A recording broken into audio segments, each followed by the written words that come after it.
Hasyim Asy'ari lahir pada tanggal 14 Februari tahun 1871 di Desa Gedang, Kecamatan Diwek, Kabupaten Jombang, Jawa Timur.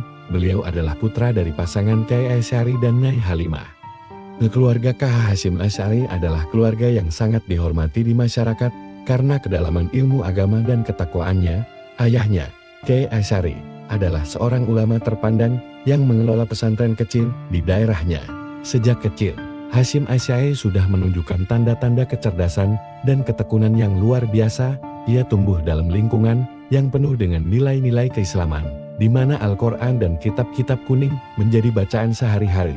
Ibunya, Nyai Halimah, sering bercerita bahwa sejak bayi, Hasyim kecil jarang menangis dan lebih sering terlihat tenang, seolah sudah memiliki kedalaman spiritual yang tidak biasa. Suatu malam, ketika Hasyim Asy'ari masih berusia sekitar 5 tahun, terjadi sebuah kejadian yang membuat keluarganya terkejut. Saat itu, seluruh keluarga sedang tidur. Tiba-tiba terdengar suara lantunan ayat-ayat Al-Quran yang sangat merdu. Kyai Asy'ari terbangun dan mencari sumber suara tersebut. Betapa terkejutnya ia ketika melihat Hasyim kecil sedang duduk di serambi rumah, melantunkan ayat-ayat Al-Quran dengan fasil. Padahal belum pernah diajarkan secara formal. Kyai Asy'ari pun bertanya, "Hasyim, siapa yang mengajarimu membaca Al-Quran?" Hasyim kecil menjawab dengan polos, "Aku bermimpi bertemu seorang kakek berjubah putih, dialah yang mengajariku." Keluarga pun yakin bahwa Hasyim kecil telah mendapatkan karunia khusus dari Allah SWT. Pada usia 6 tahun, Hasyim Asy'ari mulai belajar membaca dan menulis di bawah bimbingan ayahnya. Ia juga mulai mempelajari dasar-dasar ilmu agama, seperti fikih, tauhid, dan akhlak. Meski masih kecil, Hasyim menunjukkan ketekunan yang luar biasa. Dia sering menghabiskan waktu berjam-jam untuk mengulang pelajaran, bahkan sampai larut malam. Suatu hari Kyai Asy'ari menguji Hasyim kecil dengan memberikan sebuah kitab kuning yang cukup rumit. Tanpa ragu, Hasyim membacanya dengan lancar dan mampu menjelaskan isinya dengan baik. Kyai Asy'ari pun tersenyum bangga dan berkata kepada istrinya, "Tanah kita ini akan menjadi penerus perjuangan kita dalam menyebarkan agama Allah." Meski terlahir dari keluarga terpandang, kehidupan Hasyim Asy'ari kecil tidak selalu mudah.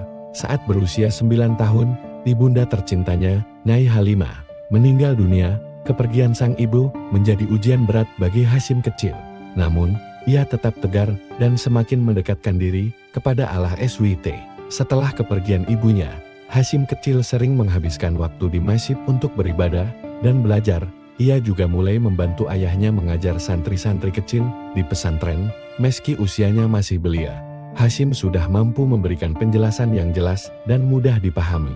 Suatu malam, Hasyim kecil bermimpi bertemu dengan Nabi Muhammad SAW. Dalam mimpinya, Nabi memberikan sebuah tongkat kayu yang bercahaya dan berkata, "Hasyim, gunakan tongkat ini untuk membimbing umatku." Ketika terbangun, Hasyim merasa ada perubahan dalam dirinya. Ia semakin bersemangat untuk menuntut ilmu dan bertekad menjadi seorang ulama yang bisa membawa manfaat bagi umat. Mimpi ini diceritakan kepada ayahnya, dan Kyai Asy'ari pun berkata, "Mimpi ini adalah pertanda bahwa engkau dipilih oleh Allah untuk menjadi pemimpin umat. Jangan pernah menyia-nyiakan karunia ini." Melihat bakat dan ketekunan Hasyim, Kyai Asy'ari memutuskan untuk mengirimnya belajar ke pesantren-pesantren besar di Jawa. Pada usia 12 tahun, Hasyim kecil meninggalkan rumah untuk menuntut ilmu di pesantren Keras, Jombang, di bawah asuhan Kyai Usman. Di pesantren ini, Hasyim semakin menunjukkan kecerdasannya. Ia mampu menghafal kitab-kitab tebal dalam waktu singkat dan sering menjadi rujukan teman-temannya ketika ada kesulitan dalam memahami pelajaran. Setelah menyelesaikan pendidikan dasarnya di pesantren Keras, Jombang, Hasyim Asy'ari muda merasa bahwa ilmunya belum cukup.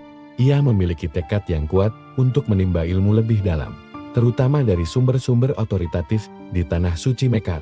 Ayahnya, Kyai Asy'ari, mendukung penuh keinginan ini. Makkah adalah tempat para ulama besar. Di sana, engkau akan belajar langsung dari guru-guru yang memiliki sanad keilmuan yang bersambung hingga Rasulullah SAW, kata Kyai Asy'ari. Pada usia 15 tahun, Hasyim Asy'ari memulai persiapan untuk berangkat ke Mekah. Ia mengumpulkan bekal secukupnya, termasuk kitab-kitab yang akan dipelajari selama perjalanan. keluarga dan para santri di pesantren mengadakan acara selamatan sebagai bentuk doa dan dukungan untuk keberangkatannya.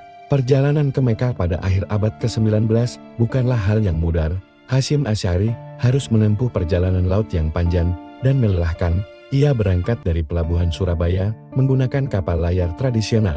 Selama berhari-hari, ia harus menghadapi ombak besar, cuaca yang tidak menentu, dan keterbatasan fasilitas di kapal. Namun, Hasyim Asy'ari tidak pernah mengeluh. Ia menghabiskan waktu di kapal dengan membaca kitab-kitab, berzikir, dan salat malam suatu malam. Ketika kapal dilanda badai besar, Hasyim Asy'ari berdoa dengan khusyuk. Ajaibnya, badai tersebut mereda, dan kapal bisa melanjutkan perjalanan dengan selamat. Para penumpang kapal pun merasa bahwa Hasyim Asy'ari adalah sosok yang diberkahi. Setelah berbulan-bulan berlayar, Hasyim Asy'ari akhirnya tiba di Mekah. Kota suci ini membuatnya terpesona. Ka'bah yang megah, Masjidil Haram yang dipenuhi jamaah dari seluruh dunia, dan atmosfer spiritual yang kental membuatnya semakin bersemangat untuk menuntut ilmu. Hasyim Asy'ari langsung mencari tempat tinggal di sekitar Masjidil Haram. Ia tinggal di sebuah rumah sederhana bersama beberapa pelajar lain dari Nusantara. Setiap hari, ia menghadiri majelis-majelis ilmu yang diadakan oleh ulama-ulama besar di Masjidil Haram. Di Mekah, Hasyim Asy'ari berguru kepada beberapa ulama terkemuka seperti Syekh Ahmad Khatib Al-Minangkabawi, seorang ulama asal Minangkabau yang menjadi imam besar Masjidil Haram. Syekh Nawawi Al-Bantani, ulama asal Banten yang dikenal sebagai Imam Nawawi kedua karena kedalaman ilmunya. Syekh Mahfudz At-Tarmasi, ahli hadis dari Termas, Jawa Tengah. Hasyim Asy'ari sangat tekun dalam belajar. Ia sering begadang untuk menghafal dan memahami kitab-kitab tebal seperti Fathul Mu'in, Ihya Ulumuddin, dan Syarh Sahih Bukhari. Gurunya, Syekh Ahmad Khatib, sering memuji kecerdasan dan ketekunannya. "Engkau adalah bintang yang akan menerangi umat di tanah airmu," kata Syekh Ahmad suatu hari. Selain menuntut ilmu, Hasyim Asy'ari juga mengalami berbagai pengalaman spiritual di Mekah. Suatu malam, ketika sedang beritikaf di Masjidil Haram, ia bermimpi bertemu Rasulullah SAW. Dalam mimpinya, Rasulullah memberikan segenggam tanah dan berkata, "Tanah ini adalah tanah airmu. Pulanglah dan sebarkan ilmu yang telah kau pelajari." Mimpi ini menjadi motivasi besar bagi Hasyim Asy'ari. Ia semakin rajin belajar dan beribadah, dengan harapan bisa menjadi ulama yang membawa manfaat bagi umat di tanah air. Kehidupan di Mekah tidak selalu mudah. Hasyim Asy'ari harus menghadapi berbagai cobaan, seperti keterbatasan finansial dan penyakit yang menyerangnya. Suatu ketika, ia jatuh sakit parah hingga tidak bisa bangun dari tempat tidur selama berhari-hari. Namun, ia tetap bersabar dan berdoa. Ajaibnya, setelah bermimpi bertemu seorang ulama yang memberinya air Zam-Zam, penyakitnya sembuh secara tiba-tiba. Setelah menuntut ilmu di Mekah selama 7 tahun, Hasyim Asy'ari memutuskan untuk kembali ke tanah air. Ia merasa bahwa ilmunya sudah cukup untuk dibagikan kepada masyarakat Indonesia. Sebelum pulang, ia meminta doa dan restu dari guru-gurunya Syekh Nawawi Al-Bantani, berkata, "Pulanglah, dan jadilah cahaya bagi umat di negerimu." Setelah menuntut ilmu di Mekah selama 7 tahun, KH Hasyim Asy'ari kembali ke Jombang dengan tekad bulat untuk mengamalkan ilmunya. Ia disambut hangat oleh keluarga dan masyarakat setempat. Namun, ia menyadari bahwa kondisi umat Islam di tanah air masih memprihatinkan. Banyak masyarakat yang belum memahami ajaran Islam dengan benar, dan pendidikan agama masih terbatas. Hasyim Asy'ari pun memutuskan untuk mendirikan sebuah pesantren yang tidak hanya mengajarkan ilmu agama, tetapi juga membentuk karakter santri yang mandiri dan berakhlak mulia. Ia memilih lokasi di Desa Tebu Ireng, yang saat itu dikenal sebagai daerah yang rawan dengan kemaksiatan, seperti perjudian dan minuman keras. Pada tahun 1899, KH Hasyim Asy'ari memulai pembangunan pesantren Tebu Ireng. Awalnya, pesantren ini sangat sederhana, hanya terdiri dari sebuah mushola kecil dan beberapa bilik bambu untuk tempat tinggal santri. Hasyim Asy'ari sendiri yang mengajar santri-santri pertama, yang jumlahnya hanya sekitar 8 orang. Kehidupan di pesantren sangat sederhana. Santri-santri harus mandiri, seperti mencari kayu bakar, memasak, dan membersihkan lingkungan pesantren. Namun, semangat belajar mereka sangat tinggi. Hasyim Asy'ari mengajarkan berbagai disiplin ilmu, seperti fikih, tauhid, tasawuf, dan bahasa Arab. Pendirian pesantren Tebu Ireng tidak berjalan mulus. Banyak tantangan yang harus dihadapi, baik dari dalam maupun luar. Beberapa warga sekitar yang terbiasa dengan kemaksiatan merasa terganggu dengan kehadiran pesantren. Mereka sering mengganggu aktivitas pesantren, seperti melempari batu ke arah mushola atau mengancam santri-santri. Suatu malam, sekelompok orang yang tidak senang dengan pesantren mencoba membakar mushola. Namun, ajaibnya, api yang mereka nyalakan tidak bisa membakar bangunan mushola. Mereka pun ketakutan dan lari terbirit-birit. Kejadian ini membuat warga sekitar mulai menghormati KH Hasyim Asy'ari dan pesantrennya. Selama mengelola pesantren, KH Hasyim Asy'ari sering menunjukkan karomah keistimewaan yang membuat santri dan masyarakat semakin yakin akan kebesaran Allah SWT. Suatu hari, pesantren kehabisan beras, dan santri-santri mulai khawatir tidak bisa makan. Hasyim Asy'ari pun berdoa dengan khusyuk, lalu meminta santri untuk mengambil air dari sumur pesantren. Ajaibnya, air tersebut berubah menjadi nasi yang cukup untuk memberi makan seluruh santri. Kejadian-kejadian seperti ini membuat nama pesantren Tebu Ireng semakin terkenal. Banyak orang dari berbagai daerah datang untuk belajar dan meminta berkah dari KH Hasyim Asy'ari. Seiring waktu, pesantren Tebu Ireng berkembang pesat. Jumlah santri meningkat drastis, dari puluhan menjadi ratusan. Bahkan ribuan KH Hasyim Asy'ari pun mulai membangun fasilitas-fasilitas baru, seperti asrama santri, perpustakaan, dan ruang kelas yang lebih besar. Ia juga mengundang ulama-ulama terkemuka untuk mengajar di pesantren, seperti KH Wahab Hasbullah dan KH Bisri Syansuri. Pesantren Tebu Ireng tidak hanya menjadi tempat belajar agama, tetapi juga pusat pergerakan umat Islam dalam melawan penjajahan Belanda. KH Hasyim Asy'ari menerapkan sistem pendidikan yang holistik di pesantren Tebu Ireng. Selain mengajarkan ilmu agama, ia juga menekankan pentingnya akhlak mulia, kemandirian, dan kepedulian sosial. Santri-santri diajarkan untuk hidup sederhana, disiplin, dan menghormati sesama. Ia juga memperkenalkan sistem madrasah, di mana santri belajar dengan kurikulum yang terstruktur. Hal ini menjadi terobosan besar dalam dunia pendidikan pesantren di Indonesia. Pesantren Tebu Ireng tidak hanya berpengaruh di Jombang, tetapi juga di seluruh Indonesia. Banyak alumni pesantren ini yang menjadi ulama, tokoh masyarakat, dan pejuang kemerdekaan. Pesantren Tebu Ireng juga menjadi inspirasi bagi berdirinya pesantren-pesantren lain di Nusantara. Di tengah kompleks pesantren Tebu Ireng, terdapat sebuah sumur yang menjadi sumber air utama bagi seluruh santri dan warga sekitar. Sumur ini bukanlah sumur biasa konon. Sumur ini digali atas petunjuk KH Hasyim Asy'ari setelah beliau bermimpi didatangi oleh seorang kakek berjubah putih yang menunjukkan lokasi tersebut. Sejak itu, sumur ini dikenal sebagai sumur karomah. Sumur ini menjadi simbol keberkahan pesantren Tebu Ireng. Airnya yang jernih dan segar tidak hanya digunakan untuk kebutuhan sehari-hari, tetapi juga diyakini memiliki keistimewaan, seperti menyembuhkan penyakit atau memberikan ketenangan hati bagi yang meminumnya. Suatu tahun, Jombang dilanda musim kemarau yang sangat panjang. Selama berbulan-bulan, hujan tidak turun sama sekali. Sumur-sumur di sekitar pesantren mulai mengering, sawah-sawah menjadi gersang, dan warga kesulitan mendapatkan air bersih. Banyak warga yang datang ke pesantren Tebu Ireng meminta bantuan. Melihat penderitaan umat, KH Hasyim Asy'ari pun memerintahkan santri-santrinya untuk membuka sumur pesantren bagi warga sekitar. Air ini adalah karunia Allah. Mari kita berbagi dengan sesama, kata beliau. Meskipun digunakan oleh ratusan, bahkan ribuan orang setiap harinya, air di sumur karomah tidak pernah berkurang. Bahkan, pada puncak musim kemarau, ketika sumur-sumur lain sudah kering, sumur karomah tetap mengeluarkan air yang melimpah. Warga yang datang dari jauh pun merasa heran dan takjub. Suatu hari, seorang warga yang tidak percaya mencoba menguji keajaiban sumur ini. Ia membawa puluhan air dari sumur karomah dan menuangkannya ke sumur miliknya yang sudah kering. Ajaibnya, sumur tersebut kembali penuh dengan air.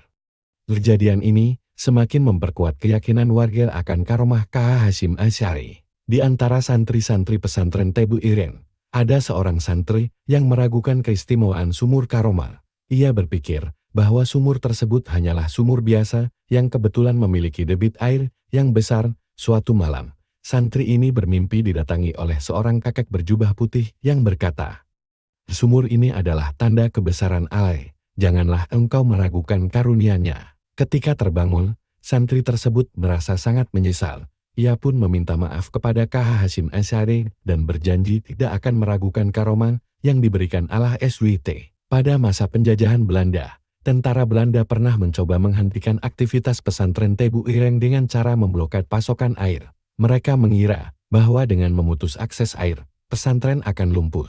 Namun, mereka tidak tahu tentang sumur karomah. Ketika tentara Belanda datang ke pesantren, mereka terkejut melihat santri-santri yang tetap tenang dan tidak kekurangan air. Bahkan, KH Hasyim Asy'ari dengan tegas berkata, "Selama kami masih memiliki sumur ini, kami tidak akan pernah kehabisan air, karena air ini adalah karunia dari Allah SWT." Pada masa penjajahan Belanda, KH Hasyim Asy'ari dikenal sebagai salah satu ulama yang gigih menentang penjajahan.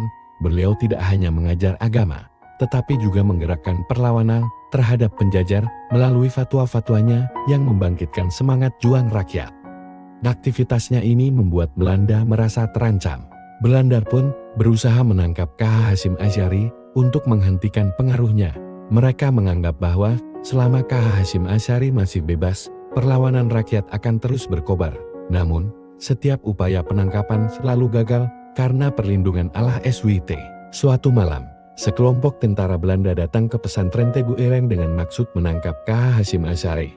Mereka mengepung pesantren dari segala penjuru, memastikan tidak ada jalan keluar. Para santri yang sedang berjaga malam melihat kedatangan tentara Belanda dan segera melaporkannya kepada KH Hasyim Asy'ari. Dengan tenang, KH Hasyim Asy'ari memerintahkan para santri untuk tetap tenang dan tidak melawan. "Biarkan mereka masuk, Allah SWT akan melindungi kita," kata beliau. Ketika tentara Belanda memasuki ruangan tempat KH Hasyim Asy'ari sedang duduk, mereka terkejut karena tidak menemukan beliau. Padahal, para santri yang berada di sekitar ruangan itu melihat KH Hasyim Asy'ari tetap duduk tenang, seolah tidak terjadi apa-apa. Tentara Belanda pun mencari ke seluruh pesantren, tetapi tidak menemukan jejaknya. Mereka bahkan memeriksa setiap sudut ruangan, termasuk di bawah meja dan di balik tirai. Tetapi KH Hasyim Asy'ari seolah menghilang dari pandangan mereka. Para santri yang menyaksikan kejadian ini hanya bisa tersenyum, karena mereka tahu bahwa ini adalah karomah dari Allah SWT. Frustasi karena tidak menemukan KH Hasyim Asy'ari, tentara Belanda pun marah dan mengancam para santri. "Di mana gurumu? Kami tahu dia ada di sini," teriak salah seorang tentara. Namun, para santri tetap diam, tidak memberikan informasi apapun. Akhirnya, tentara Belanda pun pergi dengan tangan hampa. Mereka merasa ketakutan dan bingung, karena peristiwa ini tidak bisa dijelaskan dengan akal sehat. Sejak saat itu, nama KH Hasyim Asy'ari semakin dihormati oleh rakyat, sementara Belanda semakin geram.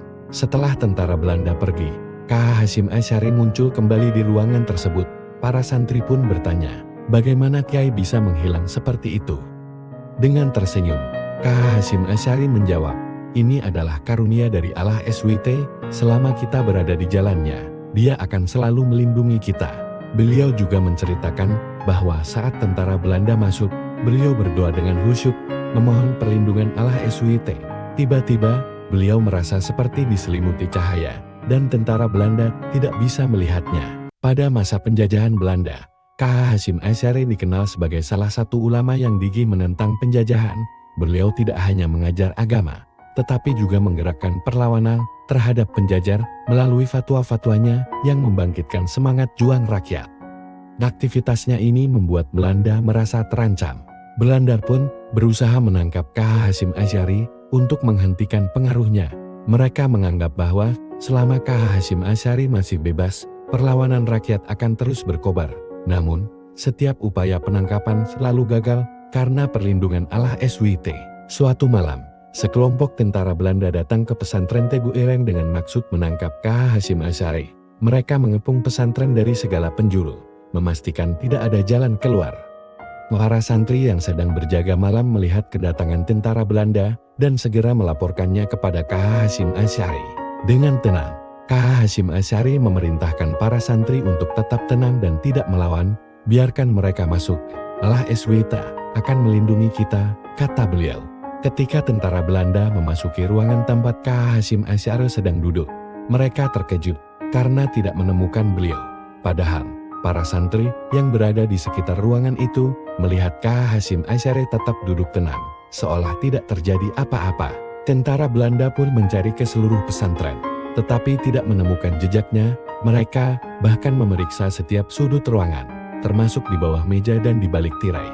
Tetapi KH Hasyim Asy'ari seolah menghilang dari pandangan mereka. Para santri yang menyaksikan kejadian ini hanya bisa tersenyum, karena mereka tahu bahwa ini adalah karomah dari Allah SWT. Frustasi karena tidak menemukan KH Hasyim Asy'ari, tentara Belanda pun marah dan mengancam para santri. "Di mana gurumu? Kami tahu dia ada di sini," teriak salah seorang tentara. Namun, para santri tetap diam, tidak memberikan informasi apapun. Akhirnya, tentara Belanda pun pergi dengan tangan hampa.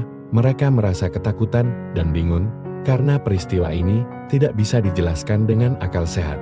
Sejak saat itu, nama KH Hasyim Asy'ari semakin dihormati oleh rakyat, sementara Belanda semakin geram. Setelah tentara Belanda pergi, KH Hasyim Asy'ari muncul kembali di ruangan tersebut. Para santri pun bertanya, bagaimana Kiai bisa menghilang seperti itu? Dengan tersenyum, KH Hasyim Asy'ari menjawab, "Ini adalah karunia dari Allah SWT, selama kita berada di jalannya, Dia akan selalu melindungi kita." Beliau juga menceritakan bahwa saat tentara Belanda masuk, beliau berdoa dengan khusyuk, memohon perlindungan Allah SWT. Tiba-tiba, beliau merasa seperti diselimuti cahaya, dan tentara Belanda tidak bisa melihatnya. Pada awal abad ke-20, penjajahan Belanda di Indonesia semakin keras. Rakyat dipaksa bekerja di bawah sistem tanam paksa, sementara hasil bumi mereka dirampas untuk kepentingan penjajah. Banyak rakyat yang menderita kelaparan, kemiskinan, dan ketidakadilan. Melihat kondisi ini, KH Hasyim Asy'ari tidak tinggal diam. Beliau merasa bahwa, sebagai ulama, ia memiliki tanggung jawab moral untuk membela rakyat dari penindasan. KH Hasyim Asy'ari mulai menggalang kekuatan dengan mengumpulkan para ulama, kiai, dan tokoh masyarakat untuk bersama-sama melawan penjajahan. Beliau juga memanfaatkan jaringan pesantren untuk menyebarkan semangat perlawanan. Pada tahun 1945, menjelang kemerdekaan Indonesia, KH Hasyim Asy'ari mengeluarkan fatwa jihad yang sangat terkenal. Fatwa ini menyatakan bahwa melawan penjajah adalah wajib hukumnya bagi setiap muslim.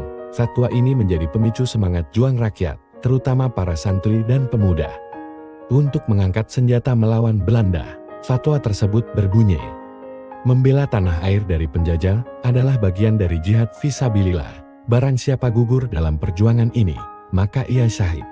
Fatwa ini disebarkan ke seluruh pelosok negeri melalui jaringan pesantren dan masjid. Banyak rakyat yang sebelumnya ragu-ragu, akhirnya bangkit dan bergabung dalam perjuangan. Pesantren Tebu Ireng menjadi pusat pergerakan perlawanan terhadap penjajahan. KH Hasyim Asy'ari mengizinkan pesantrennya digunakan sebagai markas para pejuang. Santri-santri diajarkan tidak hanya ilmu agama, tetapi juga keterampilan bela diri dan strategi perang. Suatu malam, pesantren ini diserang oleh tentara Belanda yang ingin menangkap KH Hasyim Asy'ari dan membubarkan perlawanan. Namun, berkat kecerdikan dan keberanian para santri, serangan tersebut bisa digagalkan. Bahkan, beberapa tentara Belanda berhasil ditawan dan dipaksa mundur. Salah satu kisah heroik yang terkenal adalah peristiwa pertempuran Surabaya pada 10 November tahun 1945. Para santri dari pesantren Tebu Ireng, bersama dengan pemuda dan rakyat Surabaya, berjuang mati-matian melawan tentara Belanda dan sekutu. Mereka menggunakan senjata seadanya, seperti bambu runcing. Tetapi semangat juang mereka tidak terbendung. KH Hasyim Asy'ari sendiri tidak turun langsung ke medan perang, tetapi beliau terus memberikan dukungan moral dan spiritual. Beliau sering mengirimkan surat-surat yang berisi motivasi dan doa kepada para pejuang, "Jangan takut mati, karena mati di jalan Allah adalah kemuliaan." Tertulisnya dalam salah satu surat. KH Hasyim Asy'ari tidak sendirian dalam perjuangan ini. Beliau bekerja sama dengan ulama-ulama besar lainnya, seperti KH Wahab Hasbullah, KH Bisri Sansuri, dan KH Mas Mansur. Mereka bersama-sama membentuk Majelis Syuro Muslimin Indonesia Masyumi, sebuah organisasi yang bertujuan mempersatukan umat Islam dalam melawan penjajahan. Melalui Masyumi, KH Hasyim Asy'ari berhasil mengkoordinasi perlawanan di berbagai daerah. Fatwa-fatwa jihad yang dikeluarkannya menjadi senjata ampuh untuk membangkitkan semangat rakyat. Perjuangan KH Hasyim Asy'ari Tidak lepas dari ujian dan cobaan, beliau sering menerima ancaman dari Belanda, baik secara langsung maupun melalui surat, bahkan ada upaya pembunuhan terhadap dirinya, tetapi selalu gagal karena perlindungan Allah SWT. Suatu kali, seorang mata-mata Belanda menyusup ke pesantren Teguh Ireng dengan menyamar sebagai santri, namun KH Hasyim Asy'ari bisa mengetahui niat jahat orang tersebut melalui firasatnya yang kuat. Mata-mata itu pun berhasil diusir sebelum sempat melakukan aksinya. KH Hasyim Asy'ari tidak hanya dikenal sebagai ulama besar dan pejuang kemerdekaan, tetapi juga sebagai sosok yang memiliki karomah dalam menyembuhkan penyakit. Banyak orang, baik santri maupun masyarakat umum, datang kepada beliau untuk meminta kesembuhan dari berbagai penyakit, baik fisik maupun batin. Keberkahan doa dan sentuhan spiritual beliau seringkali menjadi jalan kesembuhan bagi mereka yang membutuhkan. Suatu hari, seorang santri di pesantren Teguh Ireng mengalami sakit parah. Tubuhnya demam tinggi, dan ia tidak bisa bangun dari tempat tidur selama berhari-hari. Berbagai pengobatan tradisional sudah dicoba, tetapi tidak membuahkan hasil. Keluarga santri tersebut pun membawanya ke KH Hasyim Asy'ari. Dengan tenang, KH Hasyim Asy'ari mendekati santri tersebut dan meletakkan tangannya di atas kepala santri sambil membaca doa. Tiba-tiba, santri tersebut merasa ada aliran energi hangat yang menyebar ke seluruh tubuhnya. Beberapa saat kemudian, demamnya turun dan ia bisa duduk dengan tenang. "Alhamdulillah, saya sudah sembuh," ujar santri tersebut dengan mata berkaca-kaca. Selain penyakit fisik, KH Hasyim Asy'ari juga sering diminta untuk menyembuhkan penyakit yang disebabkan oleh gangguan jin atau sihir. Suatu ketika, seorang warga dari desa tetangga datang ke pesantren Teguh Ireng dengan kondisi yang sangat memprihatinkan. Dia sering mengalami kejang-kejang dan berbicara dengan suara yang bukan miliknya. KH Hasyim Asy'ari memerintahkan warga tersebut untuk berwudu dan salat 2 rakaat. Setelah itu, beliau membacakan ayat-ayat Al-Quran, khususnya surat Al-Fatihah, ayat Kursi, dan surat Al-Ikhlas. Tiba-tiba, warga tersebut menjerit keras, lalu pingsan ketika sadar. Dia merasa sangat lega dan tidak lagi mengalami gangguan. Seorang ibu dari desa jauh membawa anaknya yang lumpuh ke pesantren Teguh Ireng. Anak tersebut sudah tidak bisa berjalan selama 2 tahun dan berbagai pengobatan medis sudah dicoba tanpa hasil. Dengan penuh harap, ibu tersebut meminta bantuan KH Hasyim Asy'ari. KH Hasyim Asy'ari meminta anak tersebut untuk minum air zam-zam yang dibawanya dari Mekar. Setelah itu, beliau memijat kaki anak tersebut sambil membaca doa. Tiba-tiba, anak tersebut merasa ada kekuatan yang mengalir ke kakinya. Perlahan-lahan, ia bisa menggerakkan kakinya dan akhirnya berdiri dengan bantuan ibunya. Semua yang menyaksikan kejadian ini pun terharu dan mengucapkan syukur. Pada suatu musim, wabah penyakit menyerang beberapa desa di sekitar Jombang. Banyak warga yang mengalami demam tinggi, muntah-muntah, dan lemas. KH Hasyim Asy'ari pun mengumpulkan warga di masjid pesantren Teguh Ireng. Beliau memimpin doa bersama dan meminta warga untuk meminum air yang telah dibacakan doa. Ajaibnya, dalam beberapa hari, wabah tersebut berangsur-angsur hilang. Warga yang sebelumnya sakit mulai sembuh, dan suasana desa pun kembali normal. Kejadian ini semakin memperkuat keyakinan warga akan karomah KH Hasyim Asy'ari.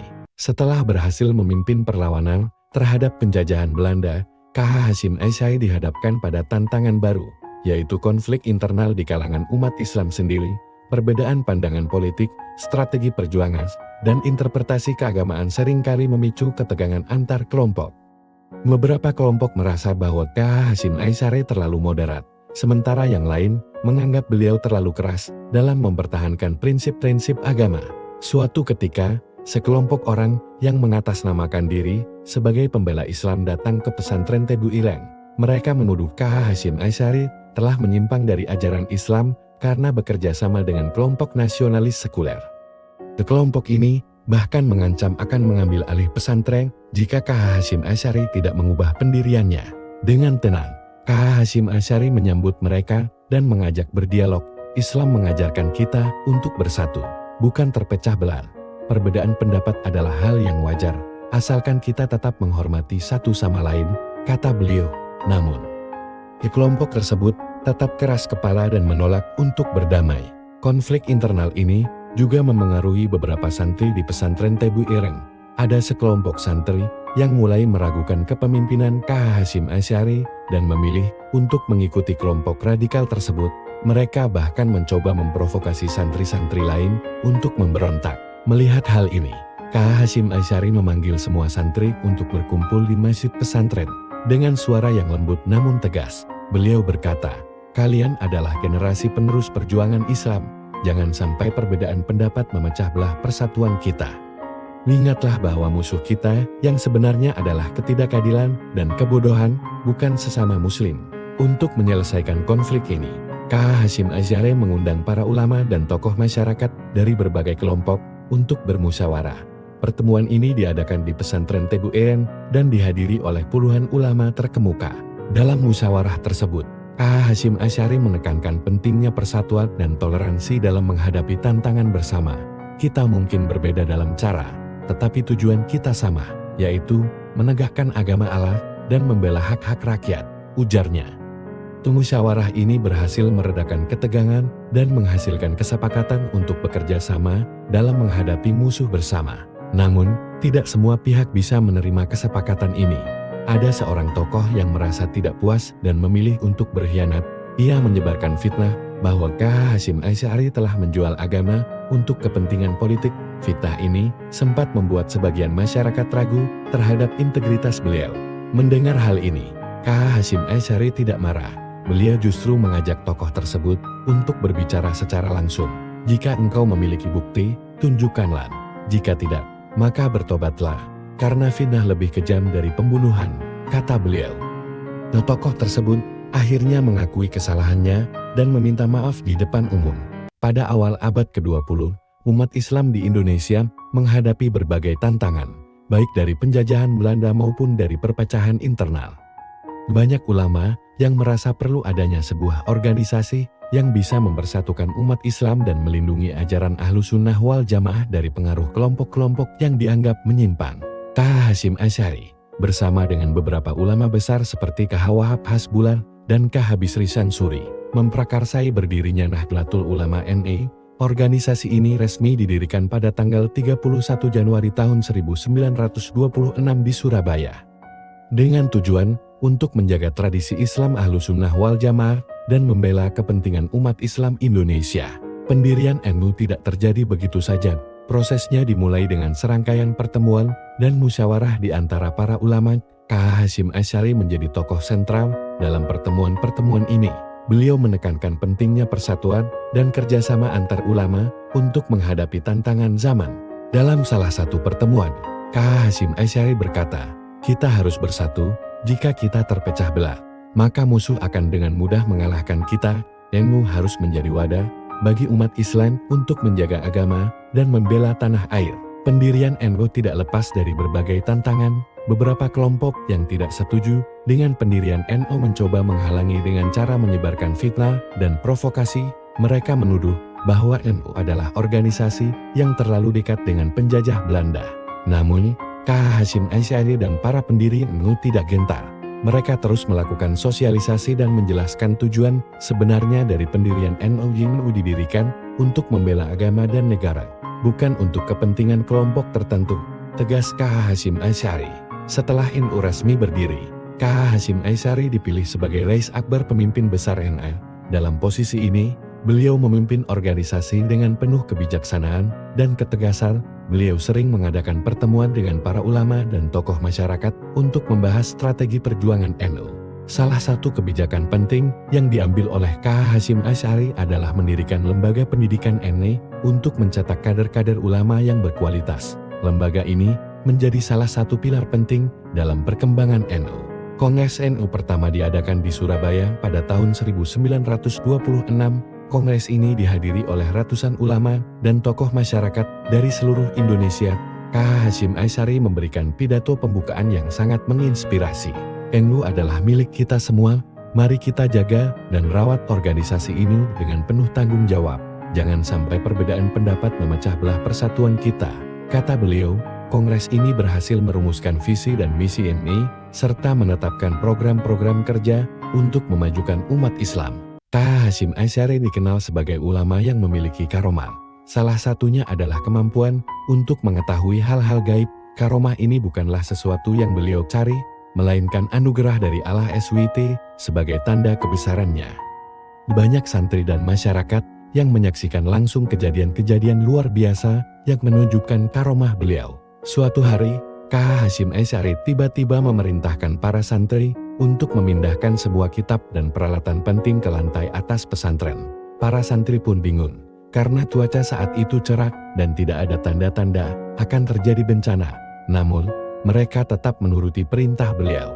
Beberapa jam kemudian, hujan deras turun dan menyebabkan banjir besar melanda daerah sekitar pesantren.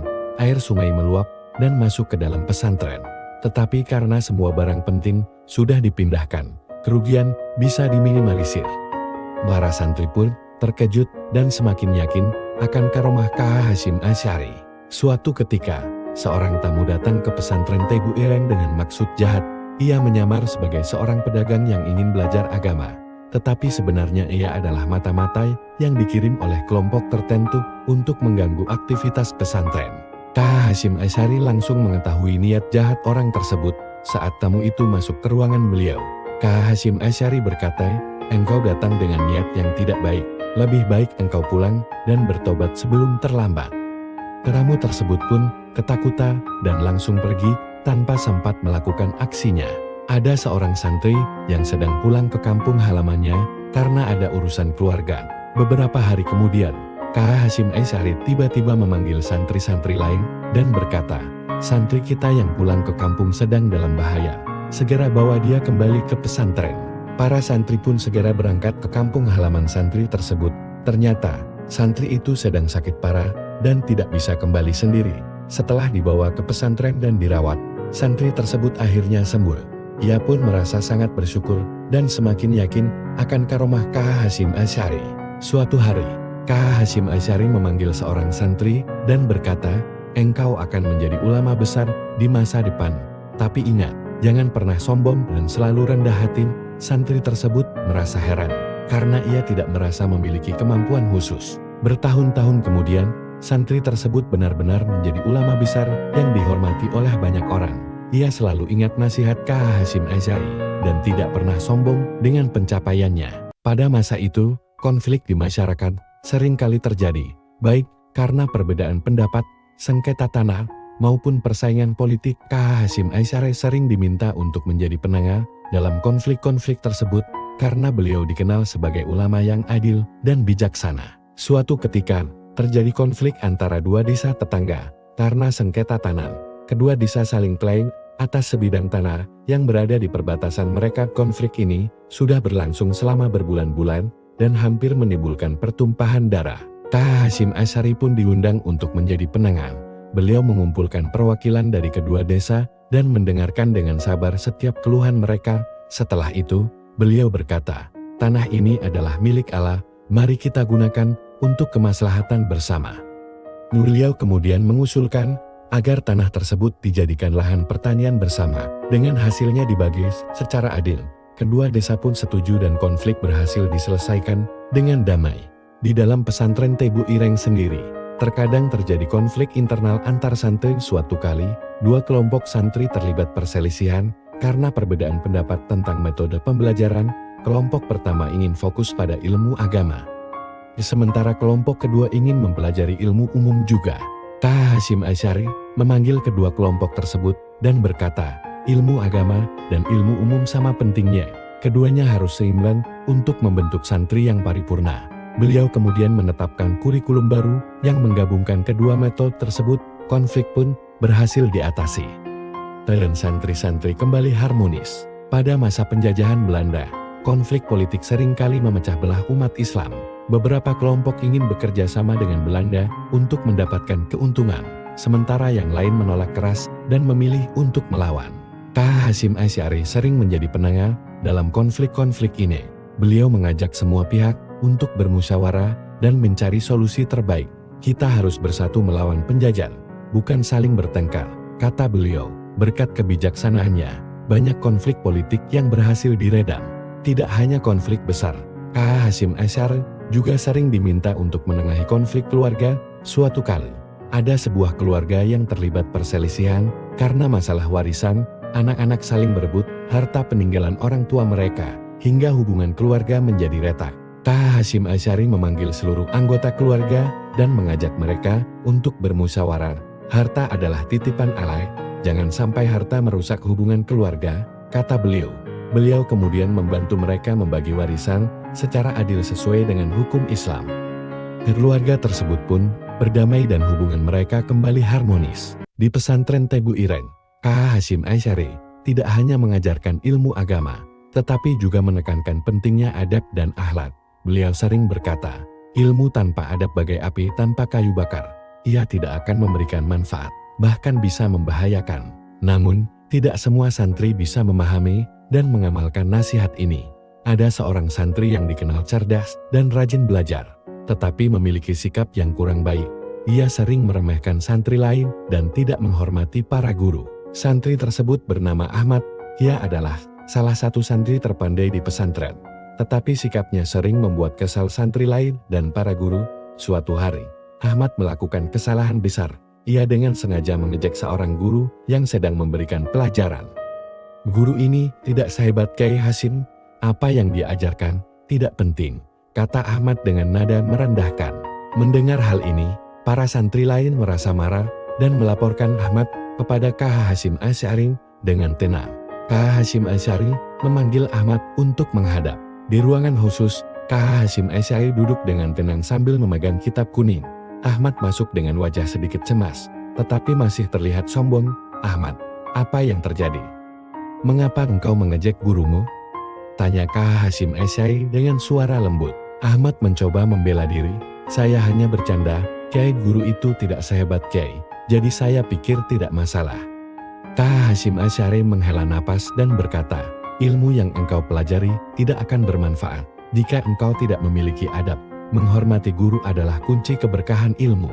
KH Hasyim Asy'ari memutuskan untuk memberikan hukuman yang mendidik kepada Ahmad. Beliau memerintahkan Ahmad untuk membersihkan seluruh area pesantren selama seminggu penuh. Selain itu, Ahmad juga harus meminta maaf kepada guru yang dijeknya di depan semua santri. Awalnya, Ahmad merasa malu dan marah.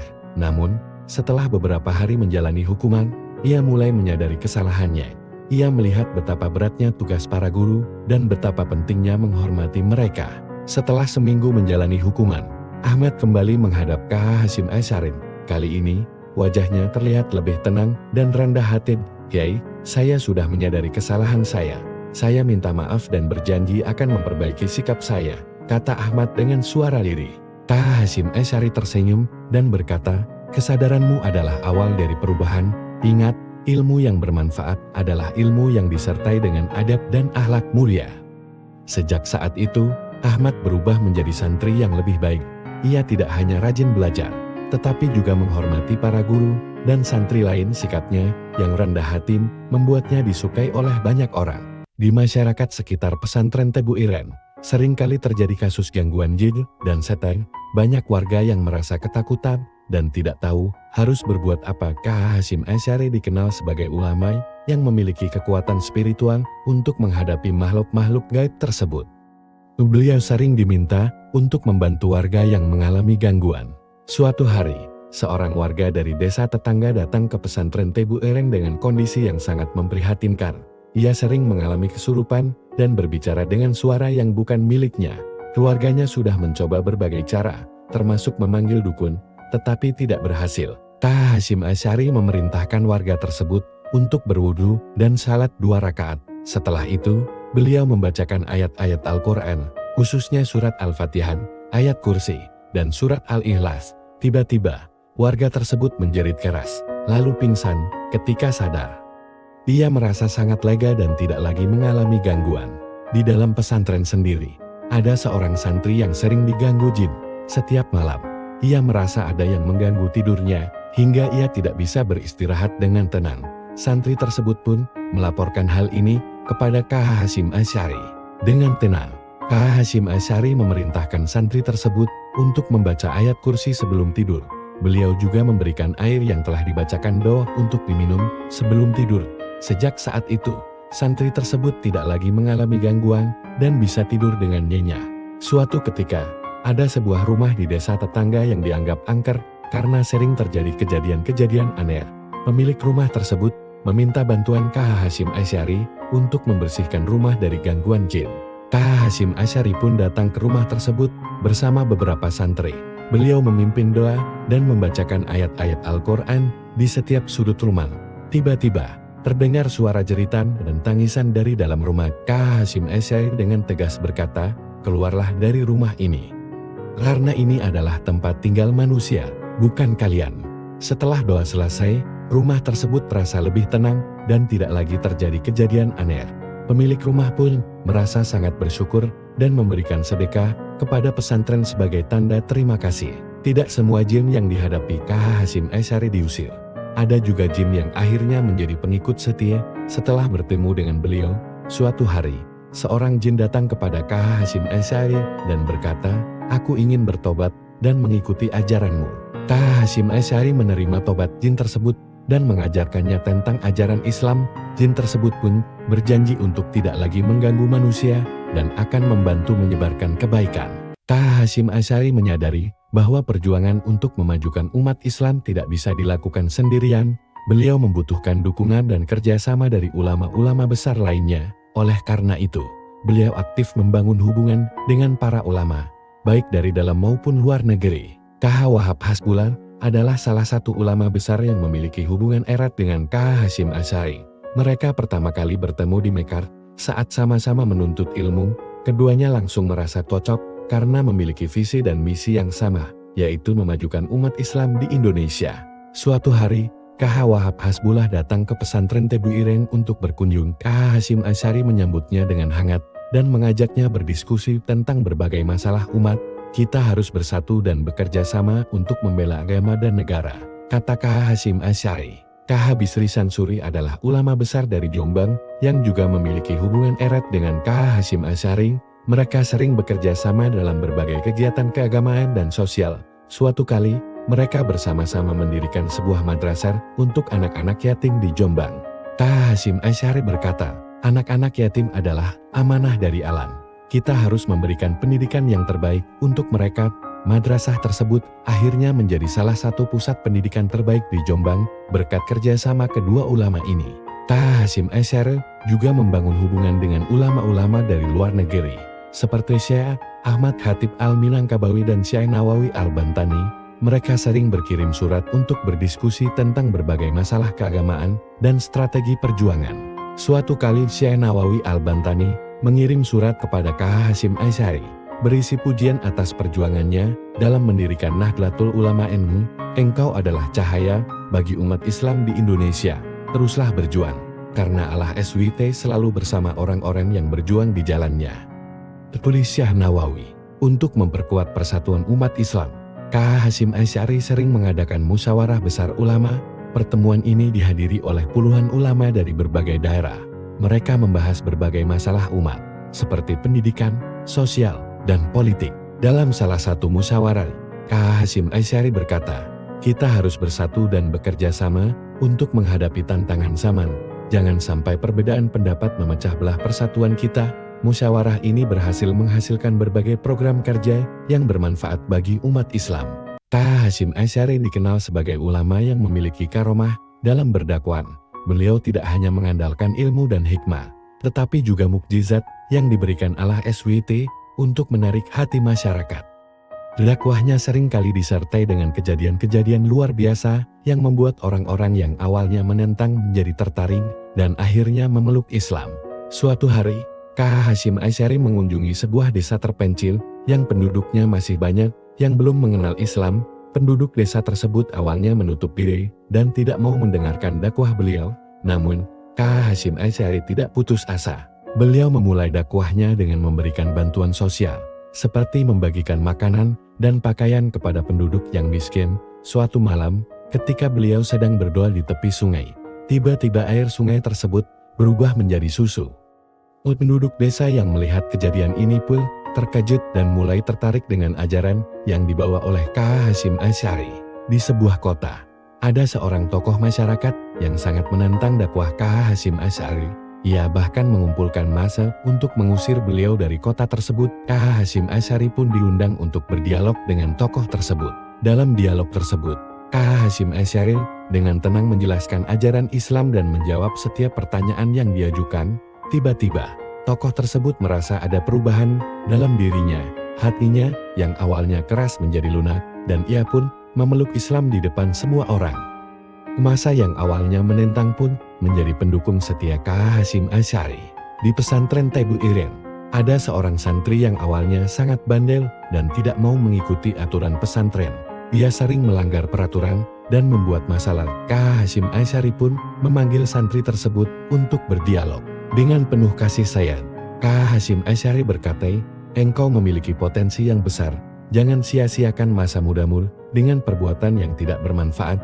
Tiba-tiba, santri tersebut merasa ada perubahan dalam dirinya.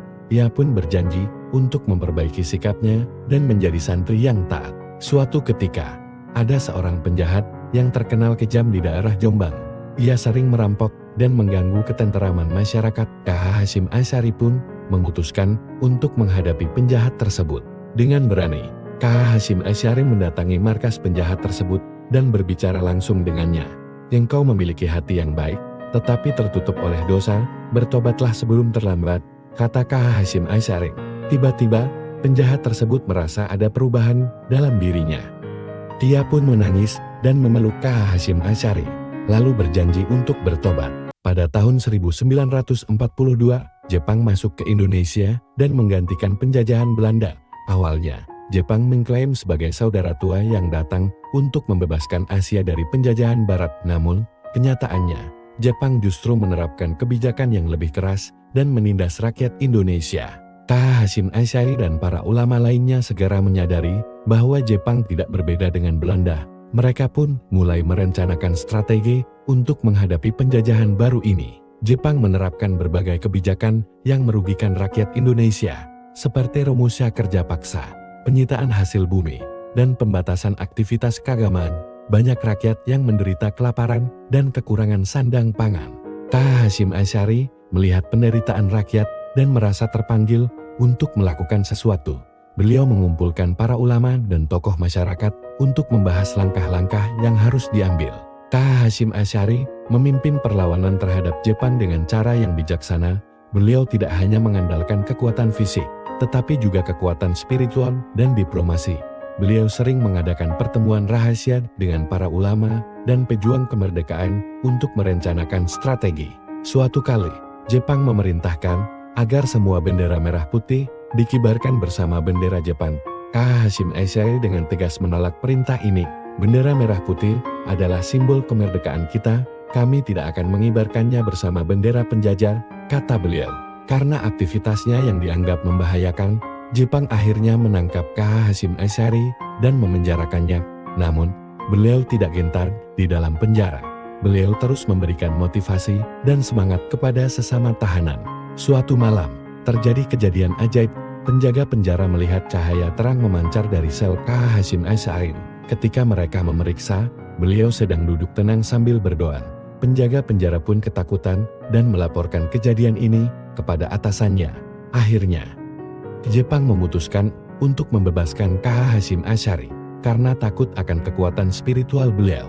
Selama masa penjajahan Jepang, KH Hasyim Asy'ari seringkali melindungi rakyat dari kekejaman tentara Jepang. Suatu kali, tentara Jepang datang ke sebuah desa untuk mengambil paksa hasil panen warga. KH Hasyim Asy'ari dengan berani menghadapi mereka dan berkata, "Hasil panen ini adalah milik rakyat. Kalian tidak berhak mengambilnya." Tentara Jepang awalnya marah, tetapi melihat keteguhan hati KH Hasyim Asy'ari, mereka akhirnya mengurungkan niatnya. Warga desa pun merasa sangat bersyukur dan semakin menghormati beliau. Di sebuah desa dekat Jombang, ada seorang penjahat yang terkenal kejam. Ia sering merampok, mengganggu ketenteraman masyarakat, dan tidak segan-segan menyakiti siapapun yang menghalanginya. Penduduk desa merasa ketakutan dan tidak tahu harus berbuat apa. Mereka pun meminta bantuan KH Hasyim Asy'ari untuk menangani masalah ini. Penjahat tersebut bernama Marno. Ia adalah mantan tentara yang kecewa dengan kehidupan. Setelah perang, Marno merasa bahwa dunia telah berbuat tidak adil padanya, sehingga ia memilih untuk menjadi penjahat. Ia memiliki kelompok kecil yang selalu siap melakukan aksi kejahatan. Suatu hari, Marno dan kelompoknya merampok sebuah pasar di desa tersebut. Mereka mengambil semua barang berharga dan mengancam penduduk dengan senjata tajam. Penduduk yang ketakutan pun melaporkan kejadian ini kepada KH Hasyim Asy'ari. KH Hasyim Asy'ari memutuskan untuk menghadapi Marno secara langsung. Beliau pergi ke markas Marno dengan ditemani beberapa santri. Ketika tiba di markas tersebut, Marno dan kelompoknya sedang berpesta dengan hasil rampokan. Dengan tenang, KH Hasyim Asy'ari masuk ke dalam markas dan berkata, "Marno, engkau memiliki hati yang baik, tetapi tertutup oleh dosa. Bertobatlah sebelum terlambat." Marno awalnya marah dan mengancam KH Hasyim Asy'ari, tetapi beliau tetap tenang dan terus berbicara dengan lembut. Tiba-tiba, Marno merasa ada perubahan dalam dirinya. Ia teringat akan masa lalunya yang penuh dengan penderitaan dan kesedihan. Air matanya pun mengalir tanpa bisa dibendung. "Saya sudah terlalu jauh terjerumus dalam dosa. Apakah masih ada kesempatan untuk bertobat?" tanya Marno dengan suara lirih.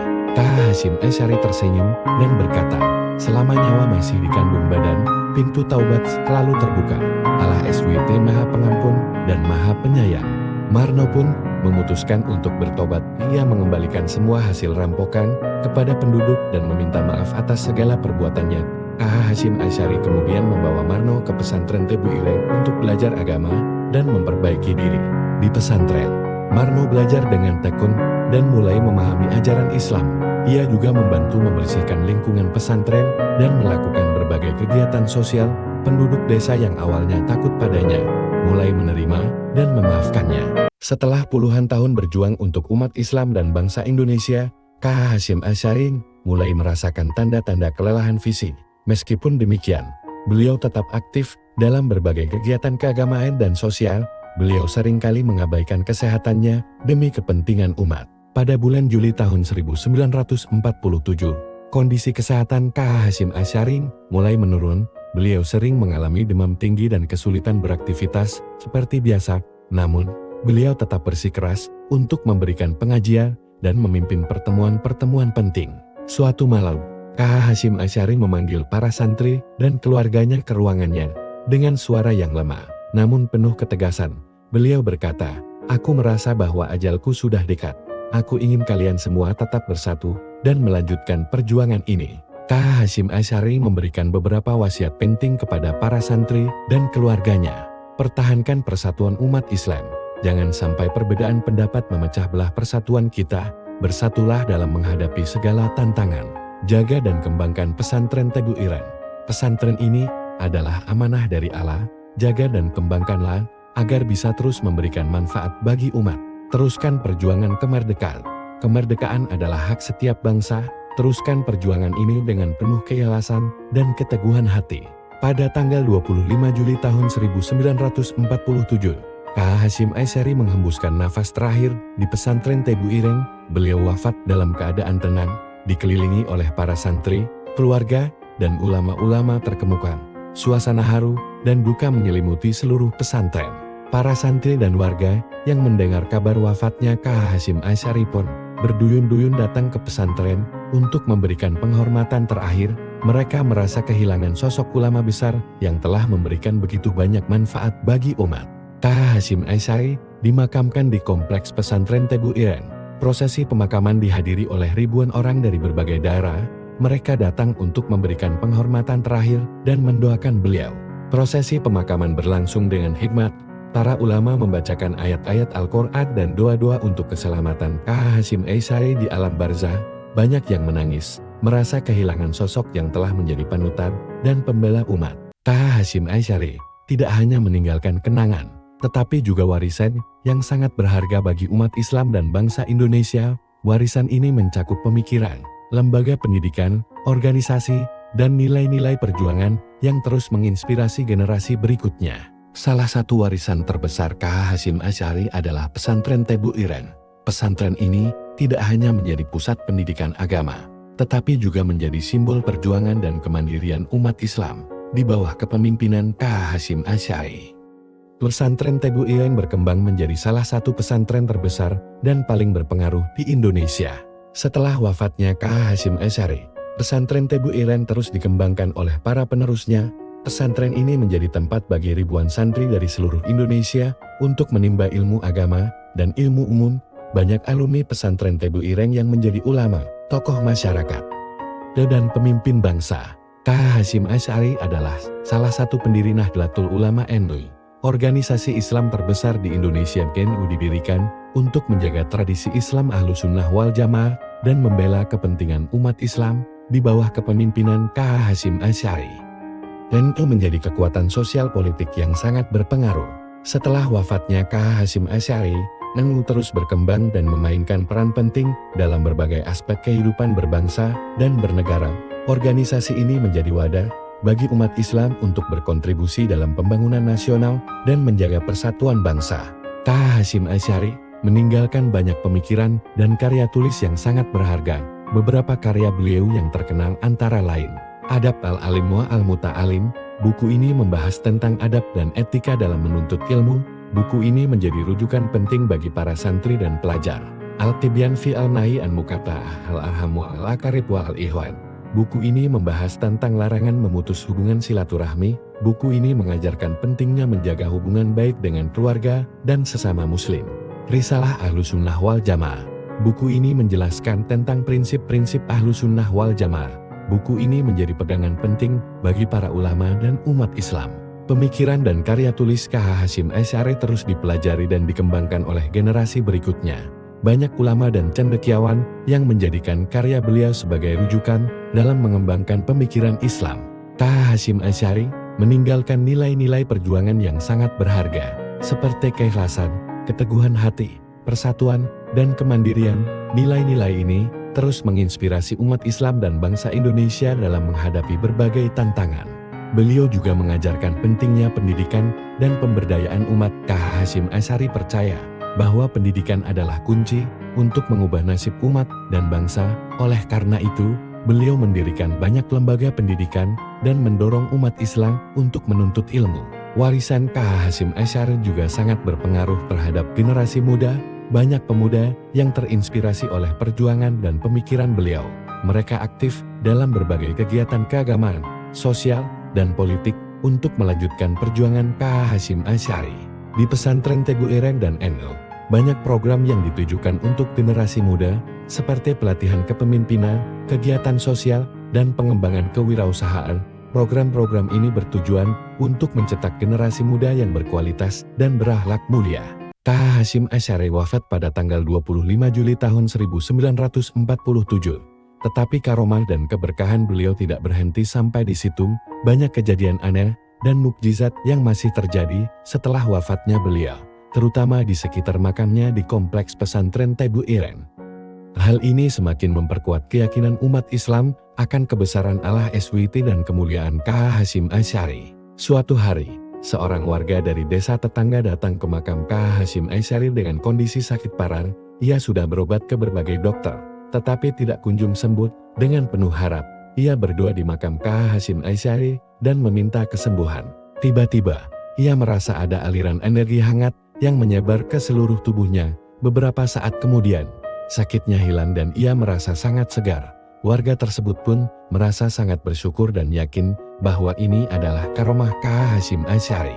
Ada seorang santri yang kehilangan barang berharga, yaitu sebuah kitab kuning peninggalan orang tuanya. Ia sudah mencari kemana-mana, tetapi tidak menemukannya. Dengan putus asa, ia pergi ke makam KH Hasyim Asy'ari dan berdoa meminta petunjuk. Ketika ia pulang ke kamarnya, tiba-tiba kitab tersebut berada di atas meja belajar. Santri tersebut merasa heran dan yakin bahwa ini adalah pertolongan dari Allah SWT melalui karomah KH Hasyim Asy'ari. Seorang pengusaha muda yang sedang mengalami kebangkrutan datang ke makam KH Hasyim Asy'ari untuk berziarah dan berdoa. Ia meminta petunjuk agar usahanya bisa bangkit kembali. Malam itu, ia bermimpi bertemu dengan KH Hasyim Asy'ari yang memberikan nasihat tentang strategi bisnis. Ketika terbangun, pengusaha tersebut merasa sangat yakin dan mengikuti nasihat yang diberikan dalam mimpinya. Beberapa bulan kemudian, usahanya pun bangkit dan semakin sukses. Ia merasa bahwa ini adalah karomah KH Hasyim Asy'ari. Ada seorang sopir truk yang sering melewati jalan dekat pesantren Tebu Ireng. Suatu malam, ia mengalami kecelakaan dan truknya terbalik. Namun, ia selamat tanpa luka yang berarti. Ketika ditanya bagaimana ia bisa selamat, sopir tersebut berkata, "Saya merasa ada tangan yang menahan truk saya sehingga tidak terbalik sepenuhnya. Saya yakin itu adalah pertolongan dari KH Hasyim Asy'ari." Banyak warga yang melaporkan melihat cahaya terang di sekitar makam KH Hasyim Asy'ari pada malam hari. Cahaya tersebut terlihat seperti sinar bulan purnama, tetapi lebih terang dan berwarna keemasan. Beberapa warga bahkan mengaku melihat sosok KH Hasyim Asy'ari sedang duduk di dekat makamnya.